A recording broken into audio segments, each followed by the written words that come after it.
cierto. El tema de los comentarios negativos es un tema complicado. A ver, pero si habláramos de lo que se debió hacer o lo que se debió haber seguido haciendo y lo que no se debió haber hecho. Si tú pudieras regresarte en el tiempo y decir, hey, Fernando, esto que tú estás haciendo, ya, detente, no pierdas más tu tiempo en eso. O esto que estás haciendo, súper, continúa. Y esto que estás pensando hacer, no, olvídate, ni intentes. ¿Qué serían esas tres cosas en ese aspecto que le dirías? Lo que no, lo que sí debería continuar haciendo y lo que debería hacer. Pues lo que no...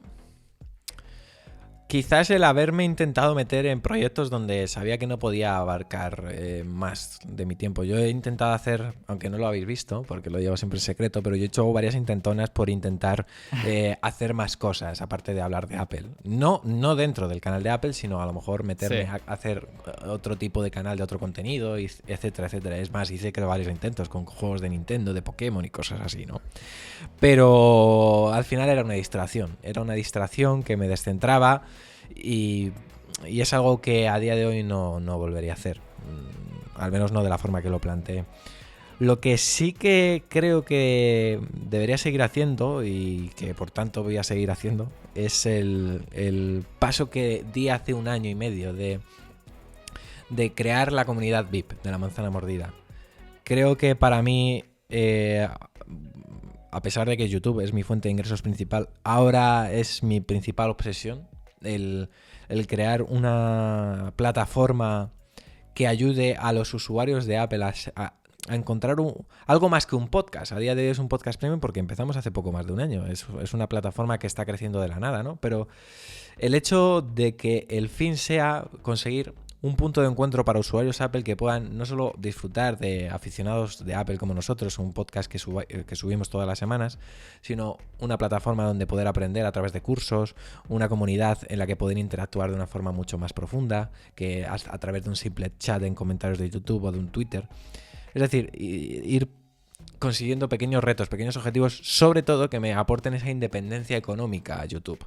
Porque al final eso es una de las cosas que me recordaría siempre, ahora que lo veo con perspectiva y tú me dices cosas que no haría, que sí haría o que hubiera hecho antes o cosas así. Es el haber dado pasos de este tipo, porque al final cuando dependes de una empresa como YouTube, nunca sabes lo que puede ser YouTube de aquí a 5 años. Puede que se vaya a pique o puede que vaya mejor que nunca, pero nunca se sabe, ¿no? Siempre te genera cierta incertidumbre. Y el hecho de tener esta plataforma VIP que nos va muy bien y que cada mes va sumando nuevos usuarios y cada vez va a ir mejor, no me cabe duda porque vamos a trabajar mucho en ello, te aporta esa independencia. El hecho de que en el peor de los casos, de que mañana YouTube me generara 0 porque pasa algo con la plataforma o Google decide cerrar el canal o cualquier historia, vete a saber, ¿no? Puedo seguir haciendo lo que hago gracias a que eso es una plataforma y una gestión 100% mía. Está en un servidor que manejo yo, no dependo de normas que me impone ninguna empresa. Me da esa libertad, tanto económica como a la hora de trabajar y poder hacerlo a mi manera, que quizás eso es una de las cosas que le hubiera dicho al Fernando que hubiera hecho un poquito antes, que se hubiera animado a hacer este paso antes, porque sí que es verdad que, oye, yo creo que he llegado en un buen momento en el que todavía las suscripciones no estaban tan expandidas. Yo creo que todavía el mercado de la suscripción tiene que crecer mucho más y creo que he llegado a tiempo, pero quizás eso. Interesante. Fernando, y pensando en eso, pensando un poquito en el pasado, bueno, y que hablabas ahora de que estás en una época donde estás disfrutando muchísimo, estás en una época muy buena de tu vida. Quizás, vuelvo y repito, si miramos al pasado, quizás te encuentres observando una época que no era tan buena en tu vida, ¿cierto? Cuando empiezas a devolver la película hacia atrás. ¿Cómo una persona que no está disfrutando de las mieles, por así decirlo, que quizás un Fernando del pasado, con ciertas dificultades de X o Y tipo, cómo una persona así pudo mantener la creación de contenido de lo que es hoy en día la manzana mordida? Y te hago esta pregunta, Fernando, porque yo sé que muchos de los que nos están escuchando están en ese punto, están creando contenido y están luchando así como tú hablabas ahora, con ese agobio, con esa presión de crear un video, de editar un video, de subir algo, un contenido, quizás un podcast, y al mismo tiempo ver que no crece. Mi proyecto no crece y yo estoy invirtiendo todo mi tiempo libre en este proyecto y lo veo que está estancado, que tengo que hacer, que me invento. O sea, ¿cómo tú, cuando te ves en esa posición que te estoy dibujando en ese momento de la persona que está empezando en toda esta carrera de YouTube, que es una carrera que pinta ser a largo plazo, ¿cierto? ¿Cómo tú pudiste soportar esos días no tan agradables de presión, de no, quizás yo debo tirar la toalla, quizás esto no es lo mío, quizás debo hacer otra cosa? Cuéntanos un poquito de ese punto específico en tu carrera de creador de contenido. A ver, entiendo esa situación porque evidentemente es un proceso que todos hemos pasado, ¿no? Y yo particularmente tengo que reconocer que me sentí muy apoyado en su momento por otro canal de YouTube también muy conocido, Sergio Navas de Isenacode. Es un canal que, bueno, fue de los que me animó a seguir y a darle continuidad al tema de YouTube. Él tenía el canal de Isenacode desde antes que yo tener el de la recuerdo que llegaste a hacer podcast en tu canal, incluso con Sergio, ¿sí? Correcto, sí, tuvimos una muy buena relación y es verdad que en esa época fue de los que me animó a continuar. Él en su canal todavía no se llamaba Isenacode, se llamaba Esenabas 10, me acuerdo. Y él me fue dando muchos consejos y yo por las noches tenía muchas videollamadas con él y estábamos analizando datos y me dijo: esto es una carrera de fondo, tienes que ser constante, tienes que darle continuidad y no venirte abajo, porque al final el tiempo premia, ¿no? Y sí que es verdad que ahora hay mucha más competencia que en su momento cuando yo empecé, ¿no? Pero yo sigo creyendo que si alguien hace un buen trabajo y se sabe destacar, o sea, si su contenido destaca y no hace lo mismo que todo el mundo, al final acabará creciendo. O sea, yo creo que ahora mismo la clave está en saber diferenciarse. Yo tuve la suerte en esa época de que no había muchos canales del tipo que tenía en ese momento. O sea, canales de Apple en su momento tampoco había mucha competencia. Daros cuenta, yo no sé, YouTube cuando empezó a funcionar, ¿2010 puede ser? ¿O 2000? No, antes. Un poquito antes del 2010. ¿No? Sí. Ahora mismo no lo recuerdo, pero bueno, que YouTube no tenía como tanto... 2006, 2007 creo. Pues fíjate, algo así. Y yo estaba en 2012, 2013, ¿no? Entonces no había tampoco tanto tiempo como ahora, que ya en pleno 2020, casi 2021, ya hay un montón de canales de lo mismo, ¿no?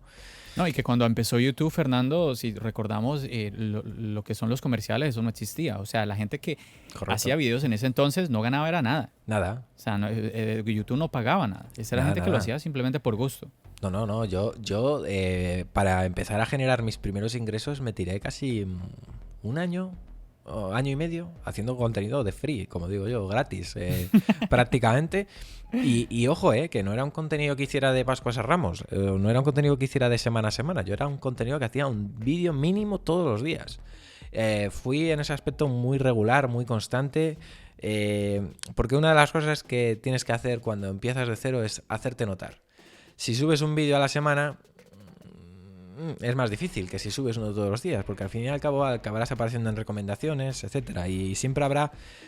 Muchas veces dices, no sé qué subir, porque no sé si esto será un buen tema o no será un buen tema, pero si subes 5 vídeos, es mucho más fácil que te salga uno bueno que si subes uno a la semana.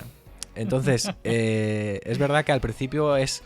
ir un poco en plan bombardeo, ¿no? E intentar estar hasta en la sopa. Hablo de mi experiencia, lo que a mí me funcionó. Claro. Que no sé si ahora en esta época es lo mejor, pero yo al menos si tuviera que empezar de cero sería lo que haría, estar muy presente. Pero es una manera positiva de verlo. Claro, o sea, me parece. Estar muy presente, el generar un contenido... Crea que algo bueno tiene que salir. Hombre, claro, o sea, tú date cuenta, al final, plataformas como YouTube, podcast también, y creo, ¿no? Las plataformas premian la viralidad. Entonces, tú puedes hacer un muy buen trabajo, pero tienes que crear al menos contenido viral 1 o 2 veces al mes o cada cierto tiempo, porque si no, no destacarás. O sea, al fin y al cabo, tienes que aparecer en las recomendaciones y plataformas de este tipo premian la viralidad. y tienes que Claro. forzarte a generar un contenido viral. ¿No sabes cómo hacer un contenido viral? Pues crea mucho contenido, que alguno, el menos pensado, a lo mejor se te hace viral, ¿no? Es una de las cosas que yo tengo. Y con Muy ese bueno, muy bueno. con ese contenido viral cazarás a alguien. Ese alguien se quedará. Y luego, si lo combinas con un contenido regular que tenga unos estándares de calidad Claro. que, oye, satisfagan lo que esa persona necesita en ese momento, se quedará. Y es un poco la máxima que yo he seguido durante toda mi trayectoria en YouTube. El ir compaginando una estrategia de contenidos regular, es decir, lunes noticias, martes tal, no sé qué, el miércoles os responde, el jueves directo, por poneros un ejemplo, pero de vez en cuando ir viendo lo que la gente busca, ver las tendencias de Google, ver lo que son las tendencias de YouTube, el analizar puntualmente los vídeos más populares de otros canales de una cierta temática que les haya funcionado bien. Es decir, analizar un poco lo que se está moviendo y decir, hoy voy a hacer un vídeo de esto, para que se me destaque, aparecer en recomendaciones, que la gente se suscriba y le dé oportunidades al resto. Que luego esa gente que se ha apuntado, a lo mejor de esas 10 personas, 6 a lo mejor se dan de baja a los pocos días, pero 4 se van a quedar y ya son 4 que has ganado y así, así, así. Es una carrera muy larga. Es una carrera muy larga. Por eso siempre es muy importante cumplir la máxima que también seguramente muchos hayan escuchado, de que tienes que disfrutar del proceso. O sea, no puedes hacer algo pensando en conseguir resultados ya, porque entonces evidentemente te rendirás rápido. Tienes que disfrutar del proceso y esto es algo clave, si no, mal asunto. Me llama mucho la atención esto que estás diciendo y es muy cierto, de una manera muy positiva de ver ese proceso que lastimosamente como seres humanos siempre como que queremos evadirlo, ¿no?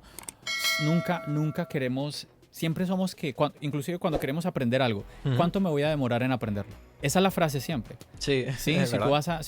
cuando tú vas a pagar por un curso o vas a pagar por las enseñanzas de un maestro o de un profesor, siempre la pregunta va a estar ahí. ¿Y cuánto me demoro en dominar este idioma, dominar este arte? Siempre estamos tratando de pensar, ¿cuánto tiempo voy a tener que soportar tragarme ese trago amargo de ese proceso, ¿no? Porque siempre estamos muy obsesionados por el final. Es muy importante esto que tú nos acabas de recordar, Fernando, del tema de disfrutar el proceso. Es clave. Y también yo creo que va muy de la mano con otros comentarios que nos han regalado tanto a mí como a ustedes que nos están escuchando, otros creadores de contenido, como Adrián de Tech Santos, que nos hablaba de que él se propuso crear un contenido constante por cierto tiempo y ya después de ese cierto tiempo mirar y tomar X o Y decisión.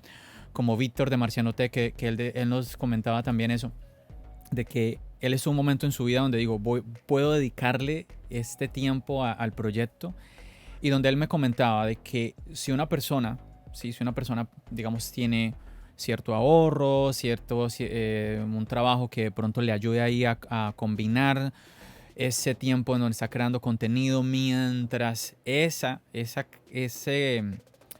hobby se va convirtiendo en parte también de su trabajo, es muchísimo más llevadero el asunto, ¿cierto? Entonces es muy interesante lo que tú nos estás compartiendo y que va muy de la mano con lo que nos han compartido otros creadores de contenido. Bueno, muchachos, y como ven, pues este podcast se hizo bien extenso, así que vamos a dividirlo.